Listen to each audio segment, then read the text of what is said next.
사도행전 18장을 가지고 보시기를 하겠습니다.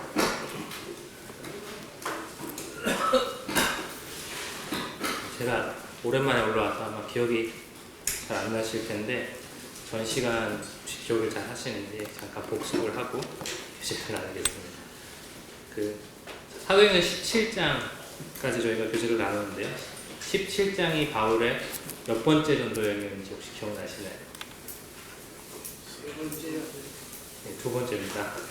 2차 전도 여행이고 어디까지 왔었는지 기억나시나요 혹시? 안 나시죠?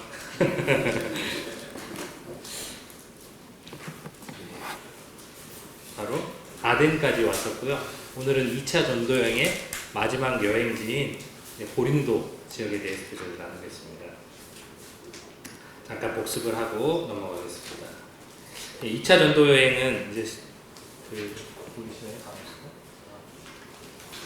여기 수리아 안디옥 지방에서 시작을 해서 1차 전도 여행지였던 길리기아 지역을 지나서 이쪽에서 이제 디모데가 합류가 됐고요.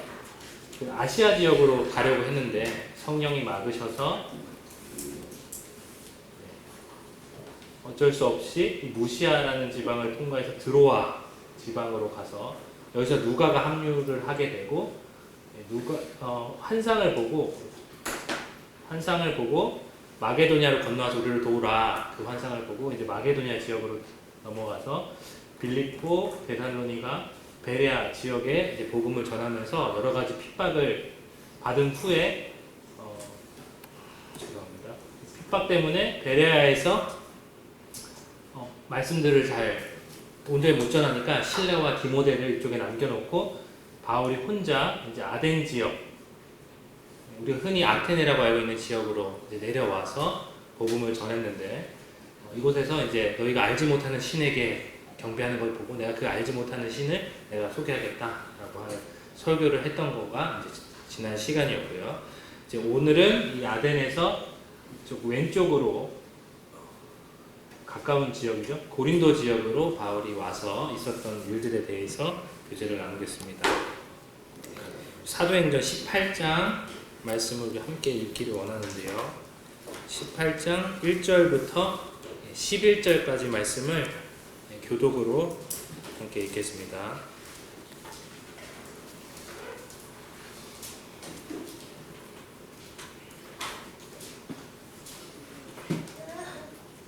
찾으신 줄 알고 읽겠습니다. 시작. 그 후에 바울이 아덴을 떠나 고린도에 이르러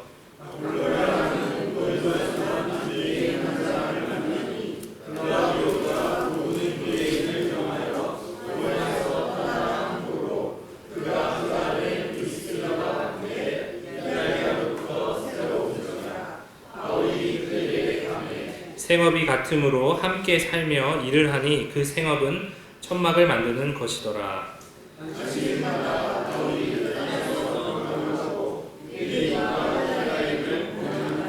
실라와 디모데가 마게도냐로부터 내려오매 바울이 하나님의 말씀에 붙잡혀 유대인들에게 예수는 그리스도라 밝히 증언하니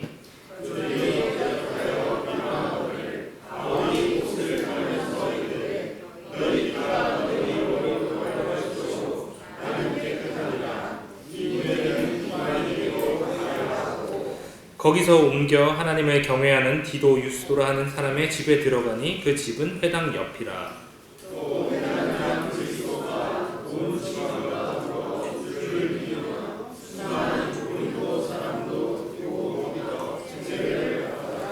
밤에 주께서 환상 가운데 바울에게 말씀하시되 두려워하지 말며 침묵하지 말고 말하라.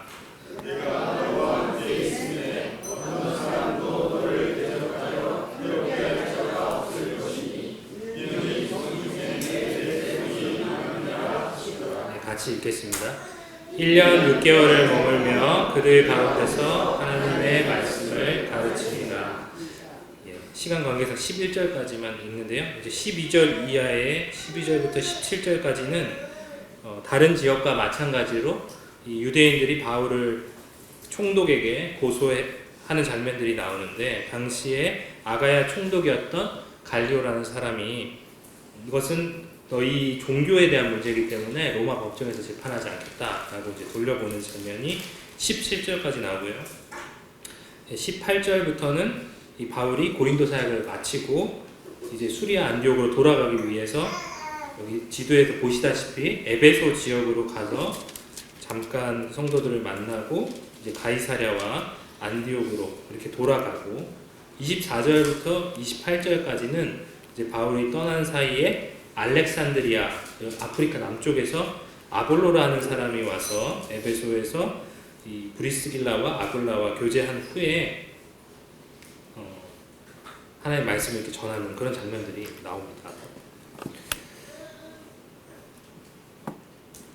예, 고린도라는 지역을 저희가 사실 흔히 들어보진 않았죠, 성경 외에서는. 예, 하지만 고린도는 이 아가야 지방, 그러니까 위쪽은 마게도냐였고 아래 지역은 이제 아가야라는 그 주였는데 아가야의 주도입니다. 그 아가야라는 지역의 가장 중심이 되는 도시가 바로 고린도였습니다. 그래서 아덴이라고 불리는 이 아테네는 당시 알렉산더 대왕이 전 세계를 지배할 때 수도였기 때문에 이 그리스 문화와 지식의 중심지였다면 고린도는 아가야의 주도로서 상업의 중심지였습니다.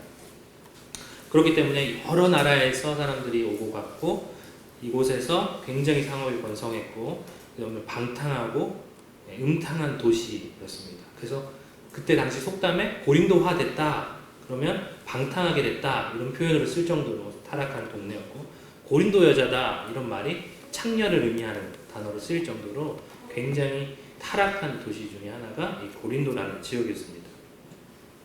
고린도전서 2장 3절에 보면 사도 바울이 그런 고백을 합니다. 내가 너희 가운데 거할 때 약하고 두려워하고 심히 떨었다. 뭔가 바울의 성정과는 좀 맞지 않는 듯한 그런 표현이잖아요. 바울은 늘 강하고 담대하고 여러 핍박 가운데서도 굴하지 않는 그런 모습이었는데 이 고린도 교회에 왔을 때는 그가 약하고 두려워하고 심히 떨었다라고 스스로를 고백합니다. 그래서 이것에 대해서 왜 그랬을까? 성경에 이제 나오지는 않지만 성경학자들이 추측해 볼 때 그가 이곳에 혼자 들어오게 되잖아요. 아덴에서 어려움을 겪고 혼자 고린도에 들어왔었기 때문에 굉장히 어려웠지 않았을까 그런 추측을 하고요. 두 번째로 이 마게도냐로 들어오고 나서부터 끊임없는 핍박의 여정이었습니다. 감옥에 갇히기도 하고요. 데살로니가에서 자기들을 괴롭혔던 그 사람들이 베레아까지 쫓아와서 이제 아덴으로 도망을 왔고 아덴에서 복음을 전했지만 그 복음이 잘 전달되지 않아서 그곳까지 교회가 세워지지 않고 굉장히 낙심된 가운데 바울이 고린도 지역에 이제 들어왔었기 때문에 이런 심령이지 않았을까. 그리고 세 번째로 이 고린도는 말씀드린 대로 굉장히 방탕하고 음탕한 도시였습니다. 그래서 과연 이곳에서 하나님을 경외하는 사람이 있을 것인가, 거듭나는 영혼들을 얻을 수 있을 것인가 이런 마음이 바울 가운데 있었기 때문에 약하고 두려워하고 심히 떨었지 않았을까 이렇게 생각을 하는데요. 오늘 그 예배 가운데 우리 사회자도 말씀하셨는데 저도 감동이 있었습니다. 우리 형제들의 그런 감사와 기도 가운데 감사가 되었는데 그 감사들을 들으면서 하나님께서 우리를 낮추시기도 하고 또 때론 높이시기도 하시는데 그것이 하나님이 주인이시다는 것들을 가르쳐 주시기 위함이 아닐까 이런 생각이 들더라고요. 그래서 우리가 낮아질 때도 감사할 수 있고 우리가 높아질 때도 우리를 자랑하지 않는 것은 하나님께서 그렇게 하시기 때문에 그렇다는 생각이 들었습니다. 그래서 고린도에서 이렇게 약하고 두려워하고 떨면서 바울이 들어왔지만 하나님께서 그를 다시 높이시고 회복하시고 그를 격려하셔서 하나님의 사역을 계속해서 감당하는 장면들이 사도행전 18장에 나오는데요. 참 우리 하나님 우리를 너무나도 사랑하시고 너무나도 기억하신다는 생각이 들었습니다. 선교사들의 가장 어려운 부분들이 어떤 건지 혹시 아시나요? 여러 선교사들을 이렇게 만나보면서 교제를 해보니까 선교사들이 여러 가지 어려움들을 겪잖아요. 언어에 대해서 언어가 잘 원활히 통하지 않아서 어려움을 겪기도 하고 이문화에 있기 때문에 그곳에서 어려움을 겪기도 하고, 또 수련회 때 오셨던 박복주 형제님은 물리적으로 막 깡패들이 와서 괴롭히기도 하고, 뭐 먹을 것이 떨어져서 당장 내일 먹을 게 없는 그런 상황 가운데 직면하시기도 하고, 여러 가지 어려움들을 겪지만 그 중에 가장 어려운 게 외로움이다라고 선교사들이 한결같이 얘기하더라고요. 함께 교제하고 함께 격려하고 함께 이 길을 걸어가는 그 성도들이 그 땅 가운데 이제 없는 거에 대해서 큰 어려움들을 이렇게 토로하는 것들을 보게 되는데, 사도 바울도 아마 같은 심정이지 않았을까 하는 생각이 듭니다. 근데 하나님께서 이 외롭게 들어온 고린도에서 평생을 함께할 귀한 동역자 부부, 후에 살펴보겠지만 이 브리스길라와 아굴라라는 부부를 만나게 하시는 것을 통해서 이제 격려하시고, 잠시 헤어졌던 실라와 디모데가 이제 돌아오면서 큰 위로를 얻게 하시는 것들을 보게 됩니다.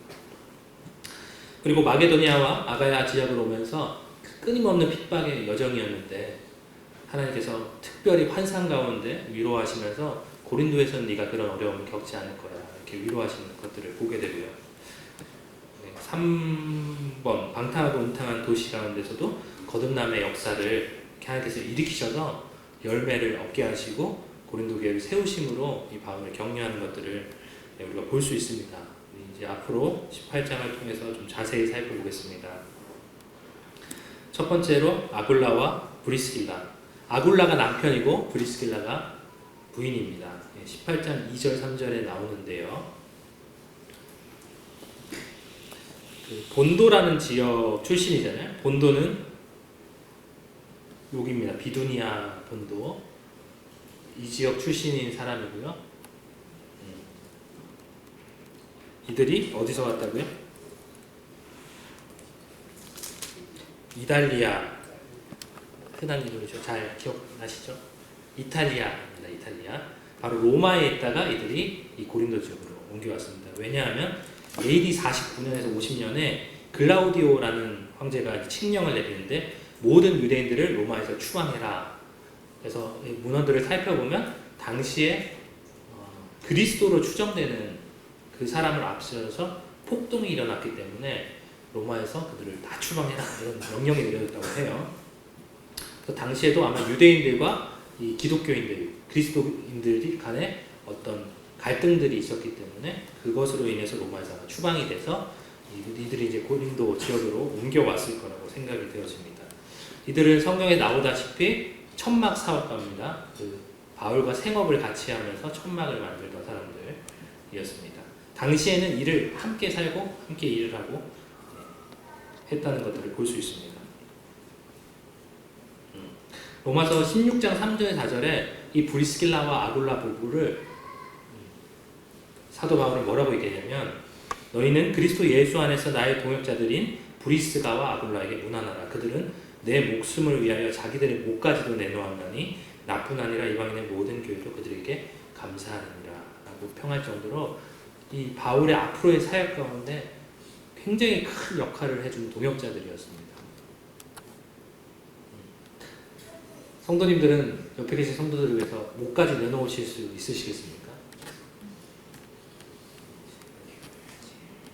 그 정도로 이 바울을 사랑하고 바울의 사역에 헌신적으로 동참했던 이 동역자들을 이 외로움 가운데 하나님께서 만나게 하셨다는 것입니다. 우리 슬기로운 직장생활이라는 그 설교가 굉장히 성도들에게 큰 영향을 미치셨던 것 같습니다. 간증 가운데 많은 이야기들을 하게 되는데, 저는 18장 말씀을 이렇게 보면서 18장 3절에 보시면요, 생업이 같으므로 함께 살며 일을 하니 그 생업은 천막을 만드는 것이더라.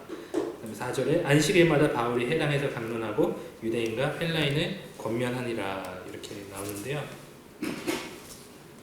참 우리에게 주어진 그 생업을 우리가 충실하게 감당하는 것, 또 그것 가운데 그리스도의 향기를 나타내는 것, 참 중요한 일이라고 생각이 되어집니다. 하지만 우리의 주업은 그곳에서 열심히 일하는 것이 아니라는 것을 우리가 잘 기억하는 것도 필요하겠습니다. 바울은 천막을 만들면서도 자신이 왜 이곳 가운데 왔는지, 무엇을 위해 자기가 살아가고 있는지를 잊지 않았습니다. 그는 굉장히 어렵고 두렵고 예, 떠는 그 심정 가운데서도 낮에 열심히 천막을 만들고 일을 하면서도 안식일마다 회당에서 강론하고 유대인과 헬라인을 권면했던 것들을 볼 수 있습니다. 그래서 우리가 그곳에서 열심히 해서 저는 TV를 많이 파는 게 제 인생의 목적이 아닙니다. 물론 그것들을 제가 돈을 받고 일을 하기 때문에 그렇게 하기 위해서 애를 쓰지만 우리의 정말 인생의 목적, 내가 왜 살아가고 무엇을 위해 일해가야 하는가 하는 것은 바로 하나님의 말씀을 전하고 하나님의 영광을 드러내기 위해서 그 일들을 감당해야 된다는 것을 우리가 잊지 않아야겠습니다. 예, 다음으로 18장 5절에 실라와 디모데가 복귀를 하게 됩니다. 아까 마게도냐 지방의 교회들을 돌봐달라고 실라와 디모데를 남겨두고 아덴으로 혼자 이제 왔었는데 18장 5절에 실라와 디모데가 마게도냐로부터 내려오매 바울이 하나님의 말씀에 붙잡혀 유대인들에게 예수는 그리스도라 밝히 증언하니. 그래서 어떤 설교를 들으니까 농담이셨겠죠. 어떤 목사님이 그동안은 어둡게 증언했냐 뭐 이런 표현을 쓰시던데 성경이 특별히 실라와 디모데가 합류하고 나서 바울이 하나님의 말씀에 붙잡혔다. 유대인들에게 예수는 그리스도라 밝히 증언했다라고 이제 표현을 하고 있는데 이건 아마 두 가지 정도의 요인이 있었을 거라고 생각이 듭니다. 첫 번째로 이제 바울은 혼자서 이 경제적인 부분들 먹고 살아야 되기 때문에 생업을 감당했고 또 안식일마다 복음을 전하는 일을 같이 했습니다.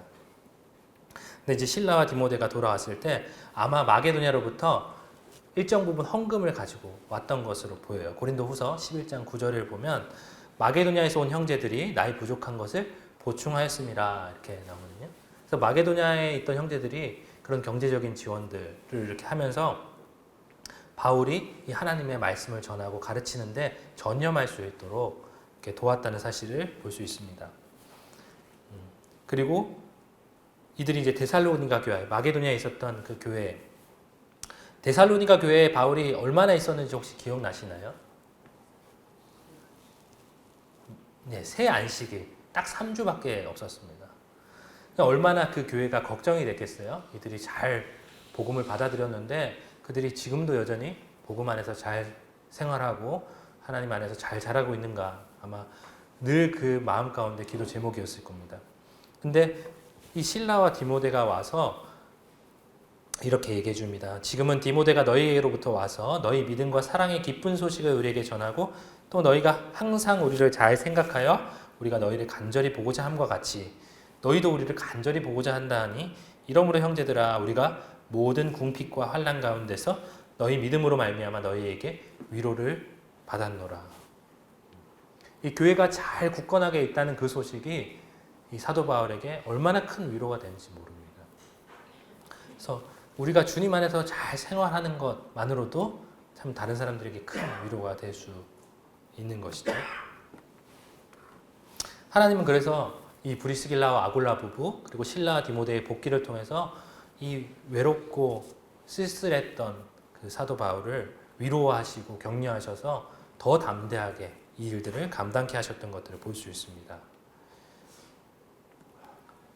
두 번째로 하나님은 이 음탕한 도시, 아무도 하나님께 관심이 없을 것 같은 이 도시에서도 열매들을 얻게 하셨던 것들을 볼 수 있습니다.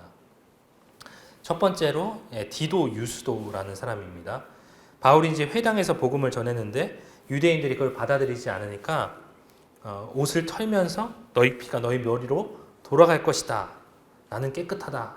이후에는 이방인에게로 가리라 하고 거기서 옮겨 하나님을 경외하는 디도 유스도라 하는 집에 들어가니 그 집은 회당 옆이라. 이 디도 유스도는 회당 옆에 집을 가지고 있는 사람이었고 그 집을 개방해서 이방인들에게 복음을 전할 수 있도록 바울에게 제공했던 사람입니다. 아쉽게도 이 디도 유스도라는 사람은 성경에 딱 이 부분밖에 나오진 않는다고 해요. 근데 많은 성경학자들 중에 이 디도 유스도와 이 고린도전서 로마서에 나오는 가이오가 아마 동일 인물이 아닐까 하는 추측을 이제 하기도 하는데요. 그 FF 브루스 형제님도 그렇게 보시는 거를 이제 보게 됐습니다. 예. 뭐 그것이 이제 중요한 건 아니지만 로마서 16장 23절에 가이오는 나와 온 교회를 돌보아주는 가이오라고 이렇게 나오는 것을 보면 그의 집을 개방해서 이제 교회를 만들고 복음을 전할 수 있는 터전을 이렇게 제공했던 것들을 보게 될 때 아마 이 디도 유스라는 사람과 동일 인물이 아닐까 이런 생각들을 하신 것 같아요. 근데 그들이 동일 인물이든 아니든 상관없이 이들은 자기의 집을 열어서 성도들을 섬기고 하나님의 말씀이 전파되는 장소로서 제공을 했다는 것이죠. 그들이 한 일들이 성경에 많이 나오지 않습니다. 그들이 어떤 사람이었는지 어떤 일을 했는지 나오지 않지만 성경은 그들이 그의 집에서 하나님의 말씀을 전할 수 있도록 했다는 것을 기록하고 있다는 것이죠. 그래서 이렇게 집을 여는 것들이 참 쉽지 않은 일이죠. 가정교회를 이렇게 하다 보면 참 우리 자매님에게 늘 감사한 마음을 갖고 있는데 자매님들의 수고가 참 크다고 생각이 듭니다. 손님들 오기 전에 청소해야 되고 또 음식을 준비해야 되고 또 가면 또 청소해야 되고 참 그게 쉽지 않은 일인데 그 일들을 이렇게 충성되이 감당해주는 자매에게 참 감사가 되는데요. 참 우리가 많은 은사들을 가지고 있지 않더라도 이렇게 집을 열고 성도들을 환대하고 하는 것만으로도 성경에 기록된 큰 일이라는 것이죠. 두 번째로 회당장 그리스도와 소스데네라는 사람을 하나님께서 열매로 얻게 하셨습니다. 아마 바울이 처음 들어갔을 때 회당장은 그리스보라는 사람이었을 것으로 보여요. 8절에 보면 또 회당장 그리스보가 온 지방과 더불어 주를 믿으며 수많은 고린도 사람도 듣고 믿어 세례를 받더라. 그래서 그리스보의 가족이 거듭나고 침례에 순종하는 것을 통해서 그곳 가운데 많은 사람들이 거듭나는 역사들이 일어났고요. 18장 17절에 모든 사람이 그 다음 아마 회당장이 되었을 것 같아요. 소스데네를 잡아 법정 앞에서 때리되 갈리오가 이 일을 상관하지 아니하니라. 소스데네는 사실 처음에 바울을 대적했던 사람입니다. 이 유대인들과 함께 갈리오 총독 앞에 나가서 이들을 고소했던 사람 중에 한 명인데 어찌 보면 가장 앞서서 그를 고소했던 사람이었을지도 모르겠습니다. 근데 그것이 실패하니까 사람들이 이 책임을 물어서 회당장 소스데네를 잡아서 법정 앞에서 때리는 장면이 18장 17절에 나오는데 이 사람도 추후에 봤을 때 하나님께서 그를 거듭나게 하셨던 것으로 보입니다. 왜냐하면 고린도서 1장 1절에 하나님의 뜻을 따라 그리스도 예수의 사도로 부르심을 받은 바울과 형제 소스데네는 이렇게 나올 때 그 소스데네라는 사람이 나오거든요. 그래서 하나님께서 이 방탕하고 어려운 고린도라는 지역에서도 자기를 대적하는 자까지도 구원하시는 것들을 이렇게 볼 수 있습니다. 그래서 사람이 보기에는 참 저 사람 도저히 가망성이 없어. 저 사람은 절대 구원받지 못할 거야. 라는 생각이 드는데 예전에 그런 얘기들을 먼저 되신 형님들한테 많이 들었어요.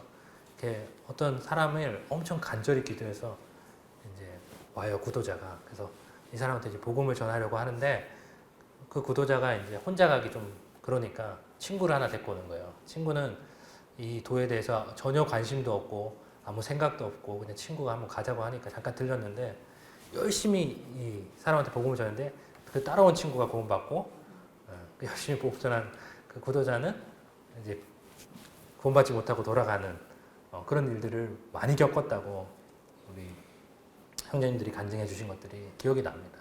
그래서 사람이 보기에 와, 저 사람은 진짜 참 선하고 착하고 하나님을 모실 만한 사람이야 라는 사람들은 거듭나지 못하고 그러지 않은 사람들이 거듭나는 역사들이 참 비일비재하다는 거죠. 그런 것들을 볼 때 우리가 우리 스스로 이 복음에 제한을 두면 안 되겠습니다. 누구든지 하나님의 말씀이 필요한 사람들에게 복음을 전해야 되는 거죠. 우리가 그런 얘기들을 많이 하잖아요. 요즘은 참 복음 전하기 어려운 세대다. 요즘 사람들은 이 복음에 대해서 관심도 없고 하나님 믿기 참 어려운 세대다. 복음 전하기 어려운 세대다. 영혼을 얻기가 너무 힘들다. 이렇게 저도 그렇고 많은 성도님들이 아마 얘기하는 것들을 제가 듣게 됩니다. 근데 저는 세대가 참 악해지고 마지막 세대에 갈수록 더 어렵다고 이렇게 생각이 드는데 그 한 노 형제님이 저희 교회에 오셔서 그 전도자가 이렇게 얘기하시면서 자기는 그렇게 생각하지 않는다. 자기는 여전히 복음을 전해서 영혼들을 얻고 있고 거듭나는 역사들을 매일매일 보고 있다, 이런 간증을 하시더라고요. 우리가 그렇게 생각하는 것은 우리가 복음을 전하지 않기 때문이다, 이런 얘기를 하실 때 굉장히 마음 가운데 도전이 됐었습니다. 그래서 직장에서 또 가족 중에 내가 복음을 전할 사람이 누가 있을까 찾아보니까 여전히 많은 사람들이 있고, 생각보다 내가 복음을 전했을 때 그들이 그렇게 거부 반응을 일으키지 않고 복음을 받아들이는 것들을 이렇게 보게 되는데, 또 이 온라인 사역을 통해서 이렇게 복음을 우리가 마지막 세대에 선포해야 되기 때문에 선포하자라고 이제 형제님이 하셔서 했는데, 이 사역을 통해서 과연 얼마나 많은 사람들이 실제적인 열매로 우리가 얻을 수 있을까, 그런 걱정들이 사실 있었는데, 참 오랫동안 낙심하지 않으시고 일들을 감당해 오신 형제님 덕분에 우리가 이 온라인이라는 창구를 통해서 많은 영혼들이 거듭나고 교회에 더해지는 또 그런 것들을 보면서, 참 우리가 해야 될 것은 뭔가를 판단하기보다 하나님께서 맡기신 일들을 그저 감당하고 복음을 선포하는 것이 우리의 역할이구나 하는 것들을 다시 한번 보게 됐습니다. 다음으로 18장 24절부터 28절에 나오는 아볼로입니다. 아볼로라는 사람은 성경에 아주 많은 장을 할애해서 기록되어 있지는 않지만 많은 역할들을 이렇게 했던 것으로 보입니다. 18장 24절부터 28절까지 말씀을 이렇게 보시면, 여기 알렉산드리아라는 아프리카 지역에서 났던 사람이고요. 이 사람은 에베소라는 지역으로 이제 오게 됩니다. 바울이 떠난 뒤에. 근데 성경은 이 사람이 언변이 좋고 성경에 능통한 자라. 그래서 이 회당에서 바울이 했던 것처럼 예수에 관한 것을 자세히 말하며 가르쳤는데, 그 복음에 뭔가 빠진 부분이 있었어요. 그는 요한의 세례만 알고, 요한의 세례만 알 따름이라 성경은 이렇게 얘기하죠. 그래서 브리스길라와 아볼로가 그 말씀을 듣고 아볼로를 데려다가 자세히 더 정확하게 풀어서 이르고 나니까, 그 아볼로가 회당에서 복음을 또 전하고 아가야 지방, 아가야의 대표적인 도시가 바로 이 고린도입니다. 그래서 고린도로 넘어가서 아볼로가 또 하나님 말씀을 가르쳤던 것들을 이렇게 알 수 있어요. 그래서 이는 성경으로서 예수는 그리스도라고 증언하여 공중 앞에서 힘있게 유대인의 말을 이기미로라 라고 성경은 기록되어 있는데, 이것들을 봤을 때 아볼로가 얼마나 말을 잘하는 사람인지 알 수가 있죠. 고린도서 3장 6절 7절 말씀 보기 전에 1장에 보면 성도님들 잘 아시는 말씀이죠. 고린도 교회가 나눠지게 됩니다. 그래서 나는 바울에게, 나는 게바에게, 나는 아볼로에게, 나는 그리스도에게 속했다 그래서 파가 나눠지거든요. 그 중에 아볼로가 한 사람이었어요. 그러니까 바울과 게바, 베드로, 그리고 그리스도에 비길 정도로 영향력을 아볼로가 가져간, 그렇게 큰 사람이 됐다는 거죠, 고린도 교회에서. 근데 바울은 이렇게 얘기합니다. 고린도서 3장 6절 7절에 나는 심었고 아볼로는 물을 주었을 때 오직 하나님께서 자라나게 하셨다니, 그런즉 심는 이나 물 주는 이는 아무것도 아니로되 오직 자라게 하시는 이는 하나님 뿐이니라. 그러니까 자기는 복음을 심었고 그 복음의 씨앗이 잘 자라도록 물을 준 사람은 아볼로지만, 그걸 자라게 하신 것은 그리스도다. 그러니까 그들은 종으로서 역할들을 감당한 것 뿐이라는 거죠. 바울이 아볼로보다 더 낫다고 얘기한 적이 없습니다. 바울은 바울로서 역할들을 한 거고 아볼로는 또 아볼로서 역할을 한 거예요.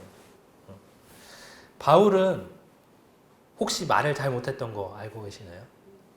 고린도후서 10장 10절에 보면 그들의 말이, 고린도 교회에 있던 어떤 바울을 대적했던 사람들의 말이, 바울의 편지들은 무게가 있고 힘이 있지만 바울을 내가 몸으로 대할 때, 대면할 때는 약하고 그 말도 시원하지 않다, 이렇게 얘기를 해요.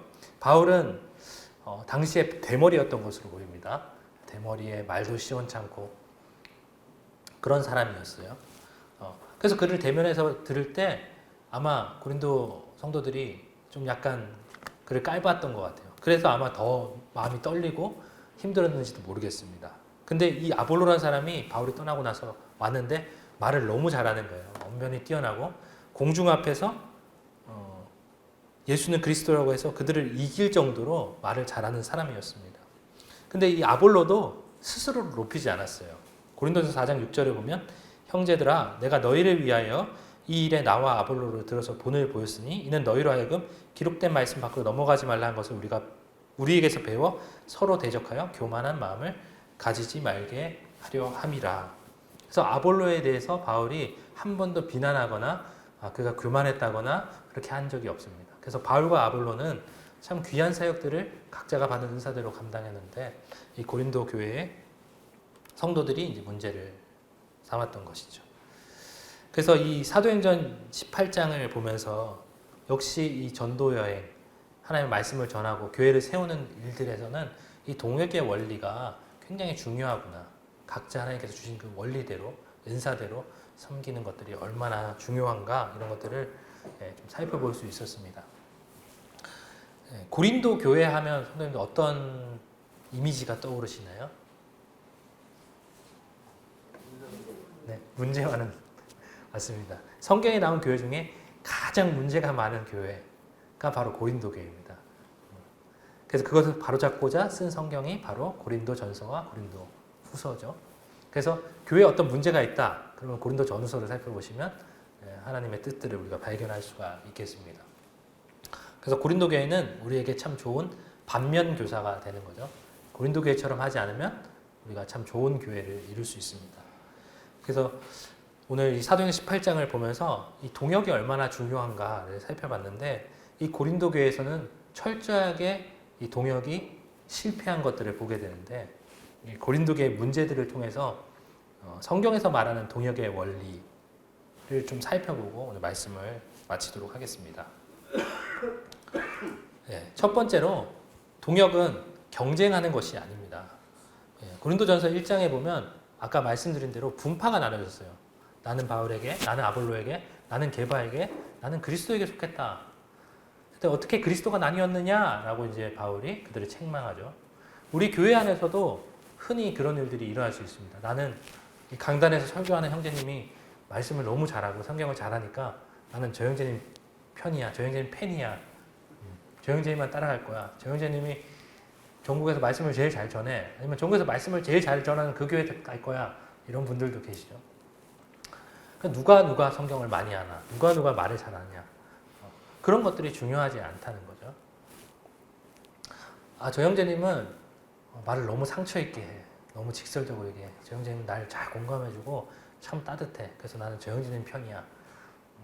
그렇게 한다거나 그건 성경에서 실패한 이 고린도 교회의 동역의 원리라는 거죠. 우리는 그리스도의 몸의 일부로서 함께 도우며 몸을 세워가야 되는 겁니다. 한 지체가 너무 강해지면 다른 지체가 힘들어요. 제가 요즘에 열심히 운동을 배우고 있는데 우리 예랑 형제님이 오늘 하체를 해서 너무 힘들다 이런 얘기하는데 하체 운동이 정말 고통스럽거든요. 근데 그 선생님이 얘기하는 게 하체 운동을 잘 안 하려고 하는 회원들이 많대요. 어차피 나는 그 보디 프로필이라고 막 옷 벗고 사진 찍잖아요. 보디 프로필 찍을 때 나는 하체 안 찍을 거기 때문에 상체만 찍을 거기 때문에 하체 운동 안 해도 됩니다. 너무 고통스럽고 상체만 운동하면 됩니다. 라고 얘기하는 회원들이 너무 많은데 자기가 볼 때 너무 바보 같다는 거예요. 하체가 굉장히 근육이 큰 근육이기 때문에 하체 운동을 꼭 해야 또 상체도 멋있게 이렇게 모습이 나오는데 상체만 열심히 운동하면 그렇게 자기가 생각하는 것처럼 근육도 안 커지고 멋있는 모습이 안 된다는 거죠. 그래서 몸은 신비하게도 같이 성장해야지만 같이 자라갈 수 있습니다. 어느 한쪽이 커지면 어느 한쪽은 더 힘든 거죠. 그래서 저도 나이는 아직 젊지만 늘 어깨가 결려요. 그래서 왜 그러냐 그래서 그 하는 선생님들한테 물어보면 맨날 제가 이제 컴퓨터를 주로 쓰는 직종이니까 팔이 이렇게 되어 있잖아요. 그러니까 라운드 숄더라고 해서 어깨가 이렇게 말려 있는 거예요. 그러니까 어떻게 해야 되냐? 어깨를 반대로 이렇게 펴줘야 되는 거죠. 그래서 항상 기능이 이렇게 하니까 가슴 근육은 튼튼해지고 등 근육은 약해지니까 몸에 통증이 온다는 거죠. 그래서 이게 균형 있게 몸이 항상 발전이 돼야 몸이 아프지 않고 잘 자라게 되는 것이죠. 그처럼 어떤 교회에 말씀을 잘 전하는 형제님이 계세요. 근데 다른 건 형편이 없으면 그 교회는 건강한 교회가 아니고 잘 자라갈 수 없는 거죠. 그래서 몸이 잘 자라가려면 어떻게 됩니까? 모든 지체가 각자 맡은 기능을 잘 수행해야 되는 것입니다. 네. 그러려면 각자 받은 은사를 잘 활용해서 각자 맡겨진 역할들을 감당해야 되는 겁니다. 네. 근데 왜 요새 기독교들이 문제가 되냐면 일부 성직자들이 다른 성도들을 섬기는 것으로 구조가 계속 바뀌어가고 있죠. 그래서 일부 성직자들은 계속 힘들고 평신도들은 충분히 서비스를 못 받으니까 괴로운, 그것은 성경에서 말하는 교회가 아니라는 거죠. 가장 문제 많았던 고린도 교회에 있었던 문제라는 겁니다. 그래서 우리가 어떤 은사가 다른 은사보다 더 귀하다든지, 같은 은사를 가지신 분도 어떤 분은 지혜의 말씀을, 어떤 분은 지식의 말씀을 전한다고 성경은 말하고 있습니다. 그래서 각자 받은 은사대로 섬기는 거예요. 그게 더 잘나고 더 못나고 그런 것이 아닙니다. 우리는 같은 편이거든요. 같은 몸입니다. 그래서 같이 자라가야 되는 것이죠.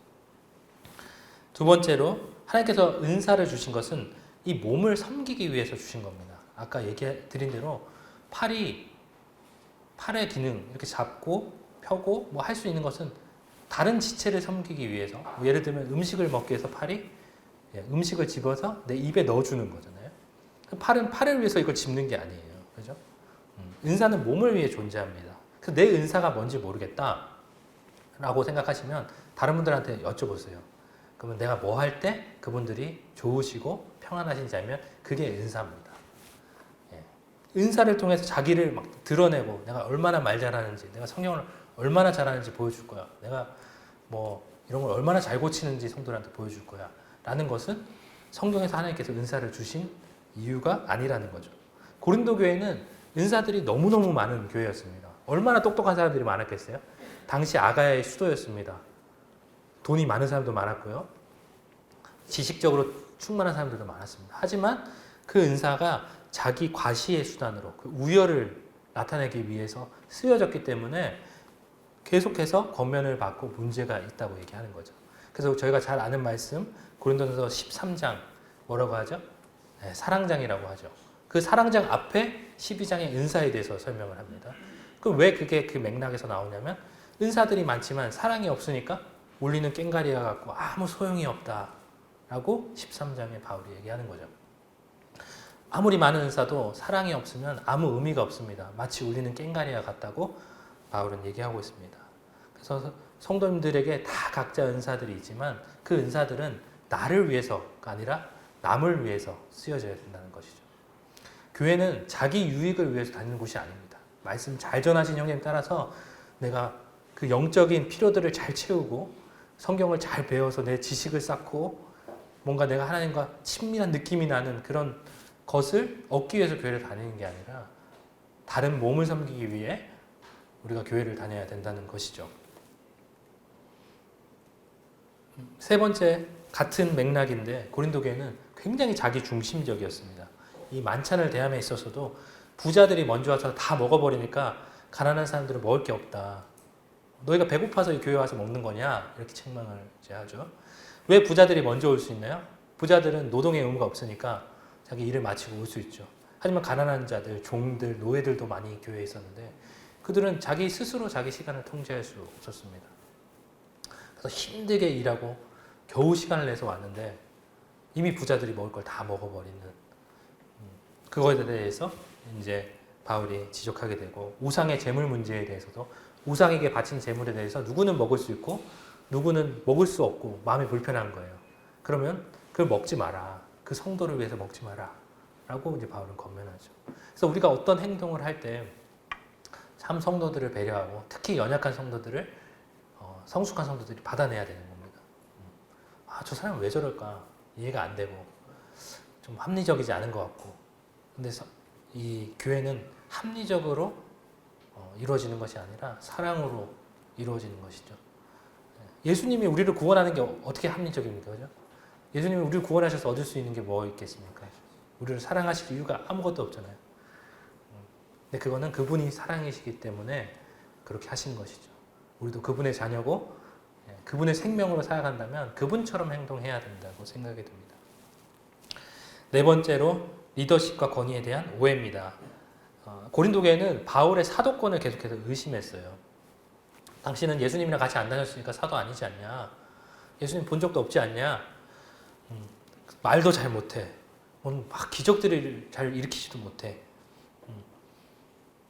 그렇게 하면서 그를 무시하고 마치 아볼로 같이 말 잘하는 사람, 나는 아볼로 편이야.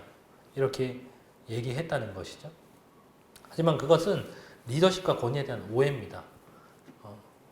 이 리더십, 교회에 어떤 리더십들이 있죠? 뭐 장로들, 또 집사들이 세워지는데 그분들이 왜 장로가 되고 왜 집사가 되죠? 그분들이 성경을 많이 알아서 그렇나요? 그분들이 누구보다 봉사를 많이 해서 그렇나요? 그렇지 않습니다. 왜 그들이 리더십이 됐나요? 하나님이 그들을 리더십으로 세우셨기 때문에 그렇습니다. 사울이 뛰어나서 다윗이 그를 존중했나요?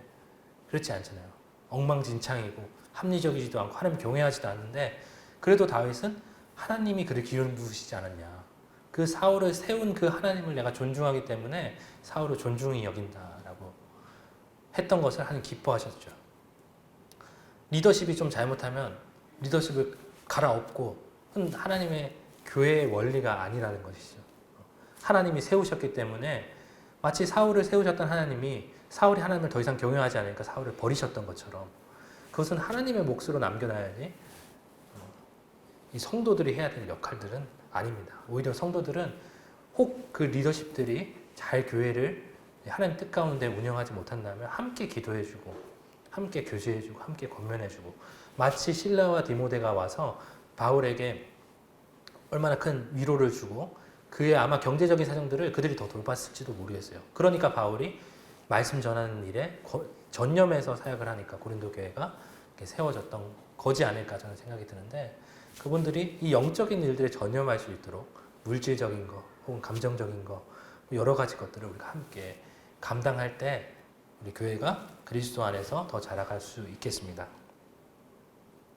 네, 말씀을 마치겠습니다. 교회는 이 동역의 원리를 통해 세워진다는 것을 저희가 배울 수 있습니다.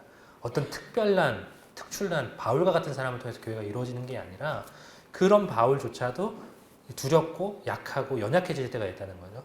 그때 함께했던 그 일꾼들 브리스길라와 아굴라, 실라와 디모데, 그저 집을 열었던 디도 유스도 그리고 아볼로를 통해서 하나님께서 다양한 은사들을 가지고 교회를 세워가십니다. 두 번째로 동역은 경쟁하는 것이 아니라 사랑 가운데 서로 협력하는 것입니다. 우리는 그리스도의 몸의 일부로서 함께 돕고 함께 섬기면서 몸을 세워가야 합니다. 은사는 다른 지체의 유익을 위해서 주어진 거지 자기 과시의 수단이 되면 그 교회는 망합니다. 세 번째로 동역은 함께 자라나는 것이고 나 혼자 강해지고 자라는 것이 아닙니다. 그래서 먼저 된 성숙한 성도들은 뒤에 가는 성도들을 끌어주시고 또 뒤에 오는 성도들은 또 함께 밀어주시고 하면서 우리가 한 공동체로서 한 몸으로서 함께 자라가기를 소원하는 마음이 있습니다. 이상으로 말씀을 마치도록 하겠습니다.